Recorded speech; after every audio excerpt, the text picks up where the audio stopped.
Prossima serie è un po' difficile, io l'anno scorso la Serie A l'ho fatta e adottare il pressing così per tutta la partita e con questa intensità nella massima serie è un po' più difficile. A noi quest'anno quello che interessa intanto è questa serie, questo campionato che stiamo disputando e non è così facile come tutti all'inizio del campionato auspicavano, non da parte nostra ma chi ci girava intorno.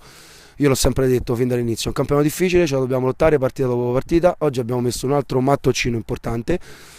Prendiamo questi 3 punti, l'unico cruccio che nella mia squadra è che comunque facciamo pochi gol, dobbiamo andare a concretizzare molto molto di più la mole di gioco che creiamo.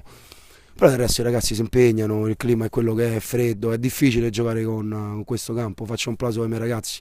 Oggi per l'ennesima volta hanno portato i 3 punti a casa e nel calcio, come tutti i sport, è quello che conta. E oggi per noi è un giorno speciale, ma per fare un augurio speciale passo al nostro addetto stampa la parola e ci fa particolarmente piacere il nostro amico Giulio. Ti ringrazio, Ale. Sì, per noi è un giorno importantissimo perché il caso ha voluto che giocassimo proprio il 9 gennaio, il giorno del nostro compleanno. Come tutti sanno, la Polisportiva Lazio compie 117 anni.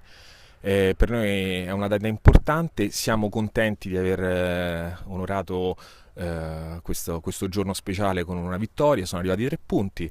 Nel panorama della Polisportiva noi cerchiamo di ritagliarci il più possibile uno spazio, siamo ancora una realtà emergente e speriamo che con i risultati anche per il futuro prossimamente questo giorno venga festeggiato nel migliore dei modi. Grazie.